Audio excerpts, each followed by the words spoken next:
हरिओम। मैं आनंद सांडिल्य आप सभी का आपके अपने चैनल पर हार्दिक स्वागत करता हूं।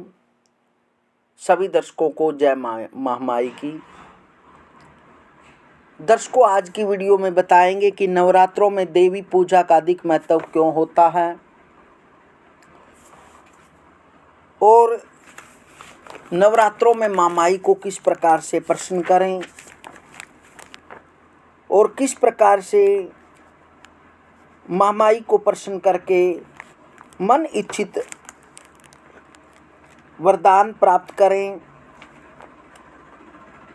और किन पूजाओं द्वारा महामाई प्रसन्न होती है। वर्ष में 4 बार नवरात्रे आते हैं। अश्विन मास और चैत्र मास में तो खुले नवरात्रे होते हैं। आषाढ़ और माघ मास में गुप्त नवरात्रे होते हैं। जो कि अश्विन मास और चैत्र मास में जो नवरात्रे होते हैं, इन खुले नवरात्रों में प्रत्येक भगत माँ भगवती जगजननी अष्टभुजी 64 कलाओं से युक्त महामाई का पूजन करता है और जिस भी भगत की जहाँ पर कुल की देवी होती है उसके दर्शन करते हैं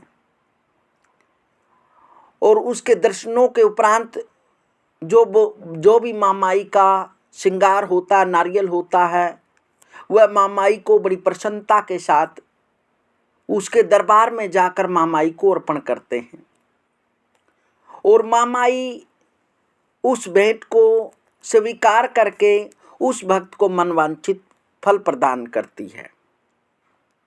और जो गुप्त नवरात्रे होते हैं आषाढ़ और माघ मास में, इनमें विशेषकर जो भगत विशेषकर माँ भगवती की आराधना करते हैं, सिद्धियां करते हैं, या जो महाकाली के भक्त हैं या 10 महाविद्याओं को प्रसन्न करना चाहते हैं, उन भक्तों के लिए गुप्त नवरात्रों में विशेष पूजा होती है। इसलिए 4 बार नवरात्रों की आवृत्ति होती है और प्रत्येक बार महामाई का नवरात्रा अपने आप में बहुत ही बड़ा महत्वपूर्ण है।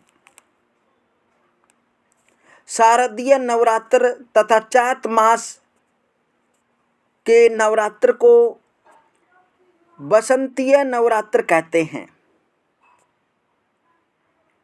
अश्विन मास के नवरात्र को शारदीय नवरात्र तथा चैत्र मास के नवरात्र को बसंतीय नवरात्र कहते हैं, जिसमें शारदीय नवरात्र को अधिक मान्यता होती है। इन दिनों को लोग देवी का दिन मानकर लोग मांगलिक कार्य भी संपन्न कराते हैं। सगाई आदि जैसे शुभ कार्य करना तो ठीक है, किंतु नवरात्रों में विवाह संस्कार कदापि न कराएं, क्योंकि यह समय विवाह के लिए शुभ नहीं होते। अश्विन और चैत्र महीनों को यम दृष्टा कहा गया है, जो प्राणियों के लिए महान कष्टदायक होता है। इसलिए इन दिनों को देवी भगवती को सौंपकर अपने तथा अपने परिवार के कल्याण हेतु देवी भगवती की उपासना एवं व्रत करना चाहिए।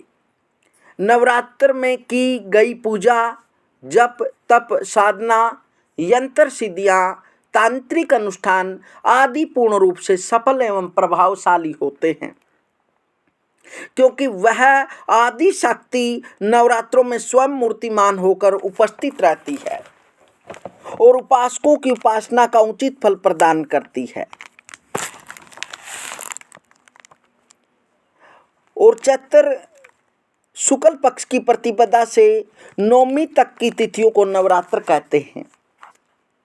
घट स्थापना, दुर्गा पूजन सामग्री, गंगाजल, रोली मोली, पान सुपारी, धूप बत्ती, घी का दीपक, फल फूल की माला, विल्व पत्र, चावल, केले का खंबा, वंदनवार के वास्ते आम के पत्ते, चंदन, घट, नारियल, हल्दी की गांठ, पंचरत्न, लाल वस्त्र, पूर्ण पात्र, चावल से भरा पात्र, गंगा जी की मृत्तिका, जौ, सुगंधी तेल, सिंदूर, कपूर, पंच सुगंध, नैवेद्य के वास्ते फल इत्यादि, पंचामृत, गंगा जल, दूध, दही, मधु, चीनी, पंचगव्य, गाय का गोबर, गोमूत्र, गो दुग्ध, गो दही, गो घृत, दुर्गा जी की स्वर्ण मूर्ति अथवा मृतिका की मूर्ति प्रतिमा, कुमारी पूजन के लिए वस्त्र आभूषण तथा नैवेद्य आदि, अष्टमी में ज्योति पूजन के वास्ते उपरोक्त सामग्री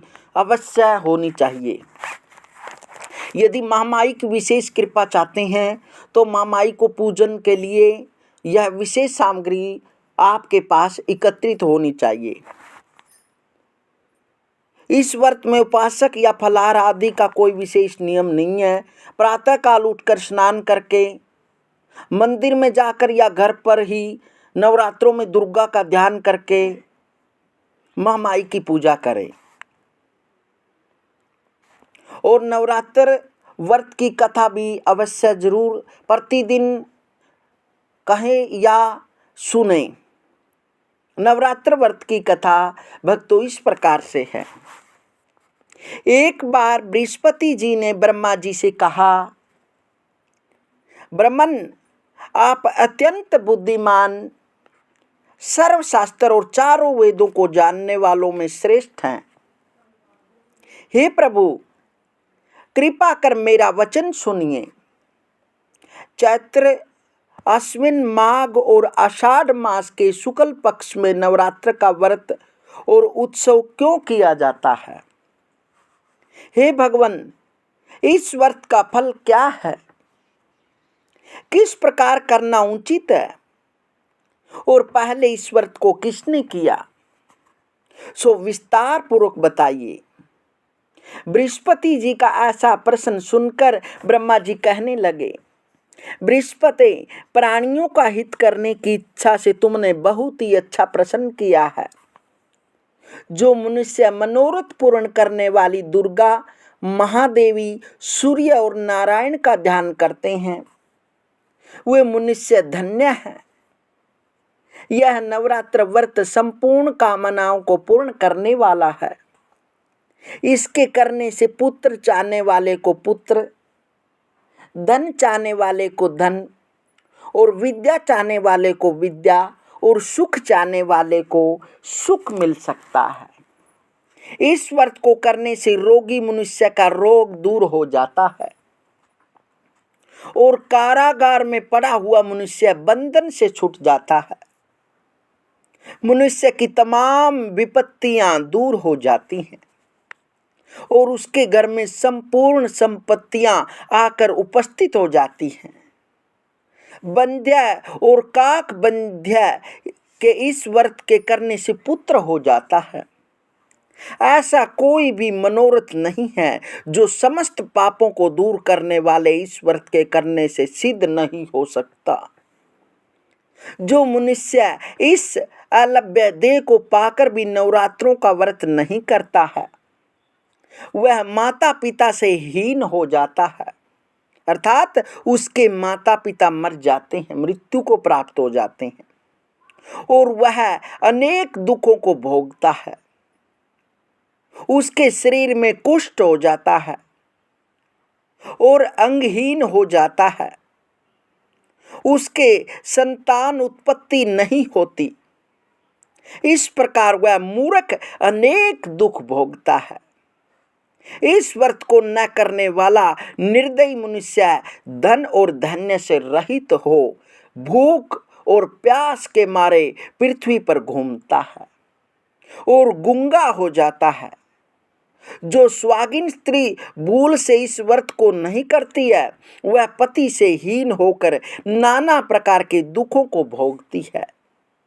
यदि व्रत करने वाला मनुष्य सारे दिन का उपवास न कर सके तो एक समय भोजन करे और उस दिन बांधुओं सहित नवरात्र व्रत की कथा श्रवण करे। ब्रह्मा जी ने आगे कहा, बृहस्पति, जिसने पहले इस महाव्रत को किया है उसका पवित्र इतिहास मैं तुम्हें सुनाता हूं, तुम सावधान होकर सुनो। इस प्रकार ब्रह्मा जी के वचन सुनकर बृहस्पति जी बोले, हे ब्राह्मण, मनुष्यों का कल्याण करने वाले ईश्वर के इतिहास को मेरे लिए कहो। मैं सावधान होकर सुन रहा हूँ। आपकी शरण आए हुए मुझ पर कृपा करो। ब्रह्मा जी बोले, पीठत नाम के मनोहर नगर में एक अनाथ नाम का ब्राह्मण रहता था। वह भगवती दुर्गा का भगत था। उसके संपूर्ण सद्गुणों से युक्त मानो ब्रह्मा की सबसे पहली रचना हो, ऐसी यथार्थ नाम वाली सुमति नाम की एक अत्यंत सुंदर कन्या पैदा हुई। वह कन्या सुमति अपने घर पर बालकपन से अपनी सहेलियों के साथ क्रीड़ा करती हुई इस प्रकार बढ़ने लगी जैसे शुक्ल पक्ष में चंद्रमा की कला बढ़ती है। उसका पिता प्रतिदिन दुर्गा जी की पूजा और हवन किया करता था। उस समय वह भी नियम से वहां उपस्थित होती थी। एक दिन वह सुमति अपनी सखियों के साथ खेलने लग गई और भगवती के पूजा में उपस्थित नहीं हुई। उसके पिता को पुत्री की ऐसी असावधानी देखकर क्रोध आया और पुत्री से कहने लगा कि हे दुष्ट पुत्री, आज प्रभात से तुमने भगवती की पूजन नहीं किया। इस कारण मैं किसी कुष्ठी और दारिद्र मनुष्य के साथ तेरा विवाह करूंगा। इस प्रकार कुपित पिता के वचन सुनकर सुमति को बड़ा दुख हुआ और पिता से कहने लगी कि हे पिताजी, मैं आपकी कन्या हूं, मैं आपके सब तरह से अधीन हूं। जैसी आपकी इच्छा हो वैसा ही करो। रोगी, कुष्ठी अथवा और किसी के साथ जैसी तुम्हारी इच्छा हो मेरा विवाह कर सकते हो। होगा वही जो मेरे भाग्य में लिखा है। मेरा तो इस पर पूर्ण विश्वास है। मनुष्य न जाने कितने मनोरथों का चिंतन करता है, पर होता वही है जो भाग्य में विधाता ने लिखा है। जो जैसा करता है उसको फल भी उस कर्म के अनुसार ही मिलता है, क्योंकि कर्म करना मनुष्य के अधीन है पर फल देव के अधीन है। जैसे अग्नि में पड़े हुए तृण आदि उसको अधिक प्रदीप्त कर देते हैं, उसी तरह अपनी कन्या के ऐसे निर्भयता से कहे हुए वचन सुनकर उस ब्राह्मण को अधिक क्रोध आया। तब उसने अपनी कन्या का एक कुष्ठी के साथ विवाह कर दिया और अत्यंत क्रुद्ध होकर पुत्री से कहने लगा कि जाओ जाओ, जल्दी जाओ, अपने कर्म का फल भोगो। देखे केवल भाग्य भरोसे पर रहकर क्या करती हो। इस प्रकार से कहे हुए पिता के कटु वचनों को सुनकर सुमति अपने मन में विचार करने लगी कि अहो, मेरा बड़ा दुर्भाग्य है जिससे तुझे ऐसा पति मिला। इस तरह अपने दुख का विचार करती हुई वह सुमति अपने पति के साथ वन चली गई और भयानक वन में कुशा युक्त उस स्थान पर उन्होंने वह रात बड़े कष्ट से व्यतीत की। उस गरीब बालिका की ऐसी दशा देखकर भगवती पूर्ण पुण्य के प्रभाव से प्रकट होकर सुमति से कहने लगी, हे दीन ब्राह्मणी, मैं तुम पर प्रसन्न हूं। तुम जो चाहो वरदान मांग सकती हो। मैं प्रसन्न होने पर मनवांछित फल देने वाली हूं। इस प्रकार भगवती दुर्गा का वचन सुनकर ब्राह्मणी कहने लगी कि आप कौन हैं जो मुझ पर प्रसन्न हुई है। यह सब मेरे लिए कहो और अपनी कृपा दृष्टि से मुझ दीन दासी को कृतार्थ करो। ब्राह्मणी का ऐसा वचन सुनकर देवी कहने लगी कि मैं आदि शक्ति हूँ और मैं ही ब्रह्मा, विद्या, सरस्वती, और मैं प्रसन्न होने पर प्राणियों का दुख दूर कर उनको सुख प्रदान करती हूँ। हे ब्राह्मणी, मैं तुझ पर तेरे पूर्व जन्म के पुण्य के प्रभाव से प्रसन्न हूँ। तुम्हारे पूर्व जन्म का वृतांत सुनाती हूँ, ध्यान पूर्वक सुनो। तू पूर्व जन्म में निषाद भील की स्त्री थी और अति पतिव्रता थी। एक दिन तेरे पति निषाद ने चोरी की। चोरी करने के कारण तुम दोनों को सिपाहियों ने पकड़ लिया और ले जाकर जेल खाने में कैद कर दिया। उन लोगों ने तेरे को और तेरे पति को भोजन भी नहीं दिया। इस प्रकार नवरात्र के दिनों में तुमने न तो कुछ खाया और न जल ही पिया, इसलिए 9 दिन तक नवरात्र का व्रत हो गया। हे ब्राह्मणी, उन दिनों में जो व्रत हुआ उस व्रत के प्रभाव से प्रसन्न होकर तुम्हें मनोवांछित वस्तु दे रही हूँ। तुम्हारी जो इच्छा हो सो मांगो। इस प्रकार दुर्गा के कहे हुए वचन सुनकर ब्राह्मणी बोली कि अगर आप मुझ पर प्रसन्न हैं तो हे दुर्गे, आपको प्रणाम करती हूँ। कृपा करके मेरे पति के कोढ़ को दूर करो। देवी कहने लगी कि उन दिनों में जो तुमने व्रत किया था उस व्रत के एक दिन का पुण्य अपने पति का कोढ़ दूर होने के कारण अर्पण करो और मेरे प्रभाव से तेरा पति कोढ़ से रहित और सोने के समान शरीर वाला हो जाएगा। ब्रह्मा जी बोले। इस प्रकार देवी का वचन सुनकर वह ब्राह्मणी बहुत प्रसन्न हुई और पति को निरोग करने की इच्छा से ठीक है ऐसा बोली।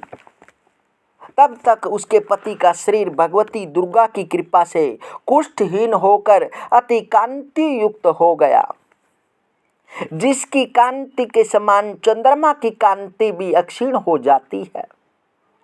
वह ब्राह्मणी पति की मनोहर देह की देखकर देवी को अति पराक्रम वाली समझकर स्तुति करने लगी।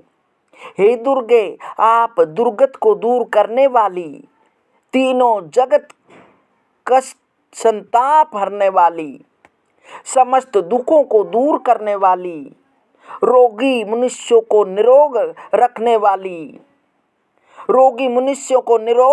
वाली, प्रसन्न होने पर मनोवांछित वस्तु देने वाली और दुष्ट मनुष्य का नाश करने वाली हो। तुम ही सारे जगत की माता और पिता हो। हे अम्बे, मुझ अपराध रहित अबला का मेरे पिता ने कुष्ठी के साथ विवाह कर मुझे घर से निकाल दिया। उसकी निकाली हुई पृथ्वी पर घूमने लगी। आपने ही मेरा इस आपत्ति रूपी समुद्र से उद्धार किया। हे देवी, आपको प्रणाम करती हूँ, मुझ दीन की रक्षा करो।